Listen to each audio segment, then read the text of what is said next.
Welcome to Lata kitchen. ಇವತ್ತು ನಾನು ನಿಮಗೆ ವಿಶೇಷ ರುಚಿಯ ಒಳ್ಳೆ ದೇವಸ್ಥಾನಗಳಲ್ಲೆಲ್ಲ ಮಾಡ್ತಾರಲ್ಲ ಪುಳಿಯೋಗರೆ, ಯಾರಿಗಿಷ್ಟ ಇಲ್ಲ ಹೇಳಿ ಅಲ್ವಾ?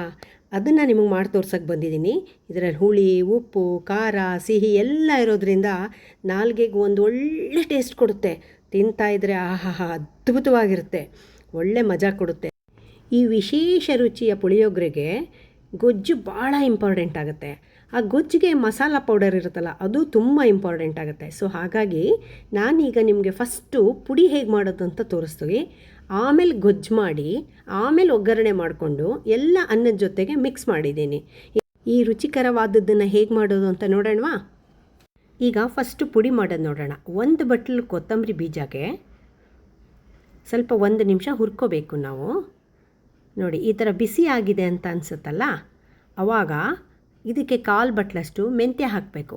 ಯಾವ ಬಟ್ಲಲ್ಲಿ ನೀವು ತೊಗೊಂಡಿರ್ತೀರೋ ಅದರದ್ದು 1/4 ಅಂಶ ಮೆಂತ್ಯ, 1/4 ಅಂಶ ಮೆಣಸು, 1/4 ಅಂಶಕ್ಕಿಂತ ಸ್ವಲ್ಪ ಜಾಸ್ತಿ ಜೀರಿಗೆ ಹಾಕಿ ಕೈ ಆಡಿಸ್ಕೋಬೇಕು. ಈಗ ತೊಳೆದು ಒಣಗಿಸಿ ಇಟ್ಕೊಂಡಿರೋ ಅಂಥ ಕರಿಬೇವು, 1/4 ಅಂಶದಷ್ಟು ಸಾಸಿವೆ, ಇಷ್ಟನ್ನು ಹಾಕಿ ನಾನೀಗ ಫ್ರೈ ಮಾಡ್ಕೋತಾ ಇದ್ದೀನಿ. ಈಗ ಒಂದು 2 ನಿಮಿಷ ಆದಮೇಲೆ ಬ್ಯಾಡಿಗೆ ಮೆಣಸಿನ್ಕಾಯಿ, ಇದು ಒಳ್ಳೆ ಕಲರ್ ಬರುತ್ತೆ. ಸೊ ಹಾಗಾಗಿ ಸ್ವಲ್ಪ ಬ್ಯಾಡಿಗೆ ಮೆಣಸಿನ್ಕಾಯಿ, ಒಂದು 15 ಬ್ಯಾಡಗಿ, 4ರಿಂದ 5 ಗುಂಟೂರು ಮೆಣಸಿನ್ಕಾಯಿ, ಅದಕ್ಕೆ ಸ್ವಲ್ಪ ಖಾರಕ್ಕೋಸ್ಕರ. ಸೊ ಇದಿಷ್ಟನ್ನು ಹಾಕಿ ನಾವು ಕೈ ಬಿಡದೆ ಹುರ್ಕೋಬೇಕು. ಒಳ್ಳೆ ಪರಿಮಳ ಬರುತ್ತೆ ಗೊತ್ತಾ? ಈಗ ಸ್ವಲ್ಪ ಹಿಂಗೆ ಹಾಕೋಣ. ಇದೆಲ್ಲವನ್ನು ನಾವು ಸಿಮ್ಮಲ್ಲೇ ಇಟ್ಕೊಂಡು ಮಾಡ್ಕೋಬೇಕು. ಮತ್ತು ಚಿಟಿಕೆ ಅರಿಶಿನ ಎಲ್ಲ ಹಾಕಿ ಮಿಕ್ಸ್ ಮಾಡಿ, ಈಗ ಗ್ಯಾಸ್ ಸ್ಟವ್ ಆಫ್ ಮಾಡಿ ಆ ಶಾಖದಲ್ಲೇ ಸ್ವಲ್ಪ ಕೈ ಆಡಿಸ್ಕೊಂಡ್ರೆ ಈಗ ಪುಡಿಗೆ ರೆಡಿ ಆಗುತ್ತೆ. 5-10 ನಿಮಿಷ ಬಿಟ್ಟ ಮೇಲೆ, ಕೂಲಾದಮೇಲೆ ಮಿಕ್ಸಿಗೆ ಹಾಕ್ಕೊಂಡು ಪೌಡರ್ ರೆಡಿ ಮಾಡ್ಕೋಬೇಕು. ಈ ಪೌಡರ್ನ ನಾನು ಸ್ವಲ್ಪ ಜಾಸ್ತಿನೇ ಮಾಡ್ಕೊಂಡಿದ್ದೀನಿ, ಯಾಕೆಂದರೆ ಬೇರೆ ಗೊಜ್ಜುಗಳಿಗೂ ನಾವು ಉಪಯೋಗಿಸ್ಕೋಬೋದು. ಇದಕ್ಕೆ ಎಷ್ಟು ಬೇಕೋ ಹಾಕಿ ಉಳಿದಿದ್ದನ್ನು ಸ್ಟೋರ್ ಮಾಡಿ ಇಟ್ಕೊಳ್ಳಿ. ನಾವು ಯೂಸ್ ಮಾಡಿರೋವಂಥ ಈ ಮಸಾಲ ಪುಡಿಗೆ ತುಂಬ ಒಳ್ಳೆಯದಾಗಿರುತ್ತೆ. ಇದರಲ್ಲಿ ಆ್ಯಂಟಿ ಇನ್ಫ್ಲಮೇಟ್ರಿ ಪ್ರಾಪರ್ಟೀಸ್ ಇದೆ ಮತ್ತು ಡೈಜೆಷನ್ಗೂ ತುಂಬ ಒಳ್ಳೆಯದಿರುತ್ತೆ. ಈಗ ನೆನೆಸಿಟ್ಟಿದ್ನಲ್ಲ ಹುಣಸೆಹಣ್ಣು, ಅದರ ರಸ, ಗಟ್ಟಿ ರಸ ತಗೋತಾ ಇದ್ದೀನಿ. ಈ ಹುಣಸೆ ಹಣ್ಣಲ್ಲಿ ಆ್ಯಂಟಿ ಆಕ್ಸಿಡೆಂಟ್ಸು ಮತ್ತು ರಿಚ್ ಇನ್ ಫೈಬರ್ ಇರೋದ್ರಿಂದ ಹೆಲ್ತ್ ಬೆನಿಫಿಟ್ಸು ತುಂಬ ಇರುತ್ತೆ. ಇದರಲ್ಲಿ ಒಂದು 6-7 ಸ್ಪೂನಷ್ಟು ಹುಣಸೆಹಣ್ಣು ರಸನ ತಗೊಂಡಿದ್ದೀನಿ. ಈಗ ಒಲೆ ಹಚ್ಕೊಂಡು ಚಿಟಿಕೆ ಅರಿಶಿನ, ಬೆಲ್ಲ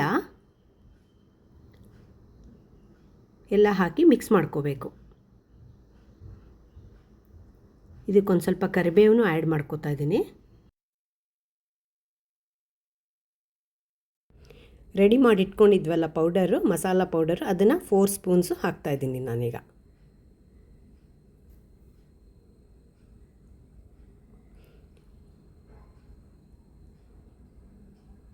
ಇವಾಗ ಹಿಂಗೆ ಹಾಕೋಣ ಚೂರು. 1 ಸ್ಪೂನ್ ಎಣ್ಣೆ ಹಾಕಿ ನೀಟಾಗಿ ಎಲ್ಲವನ್ನು ಹೊಂದಿಸ್ಕೊಳ್ಳೋಣ.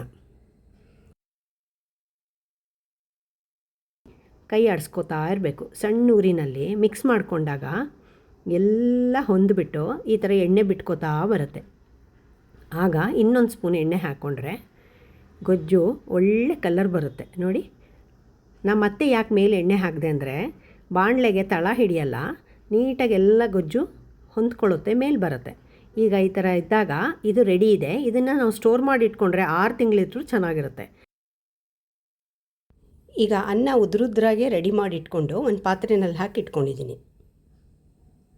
ಈಗ ಫಸ್ಟು ನಾನು ಅರ್ಧ ಸ್ಪೂನ್ ಜೀರಿಗೆ, ಒಂದು ಅರ್ಧ ಸ್ಪೂನಷ್ಟು ಮೆಣಸನ್ನು ಫ್ರೈ ಮಾಡಿ, ಡ್ರೈ ಇದು ಫ್ರೈ ಮಾಡಿ ಪುಡಿಗೆ ಮಾಡ್ಕೋಬೇಕು. ಸೊ ಹಾಗಾಗಿ ನಾನು ಡ್ರೈ ರೋಸ್ಟ್ ಮಾಡ್ಕೋತಾ ಇದ್ದೀನಿ.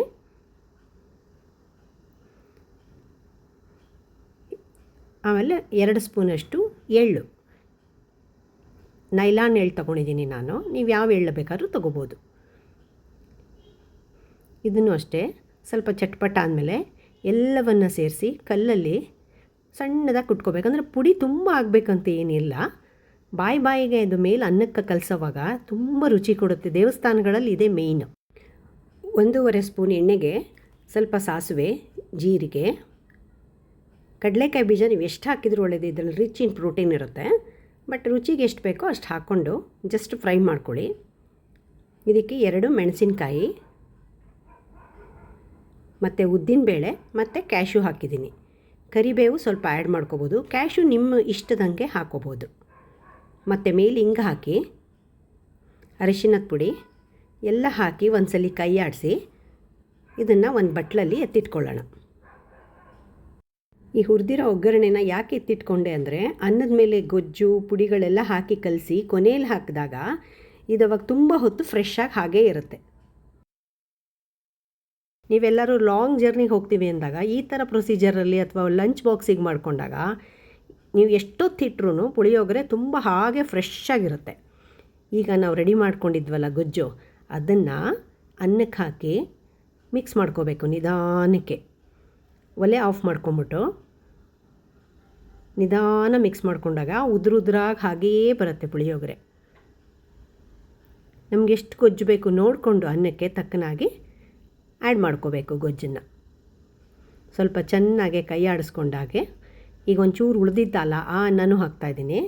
ಮತ್ತು ನಾವು ಹುರಿದಿಟ್ಕೊಂಡಿದ್ವಲ್ಲ ಒಗ್ಗರಣೆದು ಅದು ಎಲ್ಲ ಸೇರಿಸ್ತಾ ಇದ್ದೀನಿ. ಈಗ ಈ ಥರ ಪುಳಿಯೋಗರೆ ಮಾಡಿದಾಗ ತುಂಬ ರುಚಿಯಾಗಿರುತ್ತೆ. ನೀವು ಒಂದ್ಸಲಿ ಮಾಡಿ ಆಯಿತಾ, ಹೇಗೆ ಬಂತು ಅಂತ ಕಮೆಂಟ್ ಸೆಕ್ಷನಲ್ಲಿ ಹೇಳಿ. ಈ ವಿಶೇಷ ರುಚಿಯ ಪುಳಿಯೋಗರೆ. ಈಗ 3 ಸ್ಪೂನಷ್ಟು ಕೊಬ್ಬರಿ ತುರಿ ಇಟ್ಕೊಂಡಿದ್ದೆ, ಸೊ ಅದನ್ನು ಆ್ಯಡ್ ಮಾಡ್ತಾಯಿದ್ದೀನಿ. ಸ್ವಲ್ಪ ಮೇಲೆ ಹಿಂಗೆ ಹಾಕ್ತಾಯಿದ್ದೀನಿ. ಈಗ ನಾವು ಪುಡಿ ಮಾಡಿ ಇಟ್ಕೊಂಡಿದ್ವಲ್ಲ ಎಳ್ಳು ಮತ್ತು ಜೀರಿಗೆ ಮೆಣಸು, ಅದನ್ನು ಅಷ್ಟೇ ಮೇಲೆ ಹಾಕಿ ಕಲಿಸಿದಾಗ ಒಳ್ಳೆ ಘಮ ಇರುತ್ತೆ. ಪುಳಿಯೋಗರೆ ರುಚಿನೇ ಬೇರೆ ಥರ ಆಗಿಬಿಡುತ್ತದೆ. ಎಲ್ಲ ನೀಟಾಗೆ ಹೊಂದಿಸ್ಕೋಬೇಕು. ಈಗಲೇ ನೋಡ್ಕೊಳ್ಳಿ ನಿಮಗೆ ಇನ್ನೊಂದು ಸ್ವಲ್ಪ ಗೊಜ್ಜು ಬೇಕಾಗತ್ತಾ ಸಾಕಾ ಅಂತ. ಬೇಕು ಅನಿಸಿದ್ರೆ ಇನ್ನೊಂದು ಸ್ವಲ್ಪ ಗೊಜ್ಜು ಆ್ಯಡ್ ಮಾಡ್ಕೊಂಡು ಕಲಿಸ್ಕೋಬೋದು. ನಿಧಾನಕ್ಕೆ ಈ ಥರ ಕಲಿಸ್ಕೊಂಡಾಗ ಒಂದು 3-4 ನಿಮಿಷ ಹಿಡಿಸುತ್ತೆ. ನೋಡಿ ಎಷ್ಟು ಒಳ್ಳೆ ಬಣ್ಣ ಬಂದಿದೆ ಅಲ್ವಾ. ನಿಮಗಿದು ತುಂಬ ಕಷ್ಟ ಅನ್ನಿಸ್ಬೋದು, ಆದರೆ ಒಂದು ಟಿಪ್ಸ್ ಹೇಳ್ತೀನಿ. ಪುಡಿ ಮಾಡಿಕೊಂಡು ಗೊಜ್ಜು ರೆಡಿ ಮಾಡಿ ಇಟ್ಕೊಂಡ್ಬಿಟ್ರೆ ನೀವು ಫ್ರೀ ಇರುವಾಗ ಯಾವಾಗ ಬೇಕಾದ್ರೆ ಅನ್ನದ ಜೊತೆ ಕಲಿಸ್ಬೋದು. ಸೂಪರ್ ಆಗಿದೆ ರೀ, ನಿಜಕ್ಕೂ ತುಂಬ ಚೆನ್ನಾಗಿದೆ. ಮೊಸರು ಜೊತೆಗೆ ಈ ಕ್ಯಾರೆಟ್ ಜೊತೆಗೆ ಹಾಕ್ಕೊಂಡು ತಿಂದಾಗ ತುಂಬ ರುಚಿಯಾಗಿದೆ. ನೀವು ಎಲ್ಲ ಮಾಡಿ ನೋಡಿ. ಯಾರೆಲ್ಲ ನನ್ನ ಚಾನಲ್ಗೆ ಸಬ್ಸ್ಕ್ರೈಬ್ ಆಗಿಲ್ವೋ please subscribe, like and share. Thank you.